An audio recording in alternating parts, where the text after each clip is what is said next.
Assalamualaikum warahmatullahi wabarakatuh. Kawula nyuwun para tamu kakung sumawa putri ingkang dahat kinurmatan. Panjenenganipun Bapak Ferry ingkang satuhu kula bakteni kula ingkang minangka talaning basa Candarangkaning.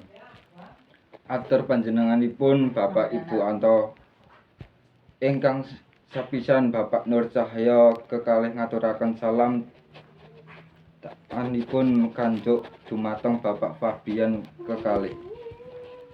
Kanthi pepuji mugi-mugi Pangeran Suka Rahayu ingkang sami pinanggih. Kaping kalinipun kula ugi tinanggih serahaken Sri penganten kakung ingkang seselih Bagus Haris ingkang badhe kadupaken Rara Dinda Putri putrinipun Bapak Bambang. Kekalih ugi ngaturaken talining katresnan ingkang arupi penganten caping derek. Saged katuraken peranganipun contonipun sangsanipun pinonco Kundala Krinci Kal pinak ugi rasukaken kangge pinangka putri ingkang sedaya kawula arupi bebu rening wana.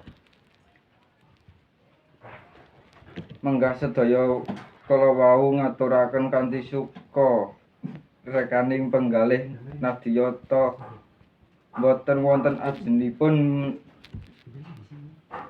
pramila sampun kuatur kanthi bobot lan bebetening barang. Mugi anenipun minangka tali asih katresnan kangge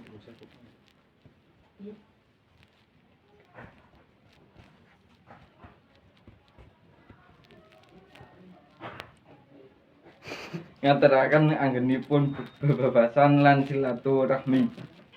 Bapak Ibu Ferry nderek nyuwun dhateng Gusti Allah Subhanahu wa taala.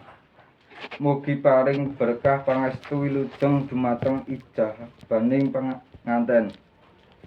Sageda kasembatan kanthi wilujeng nir ing sangsaya boten wonten alangan setunggal punapa.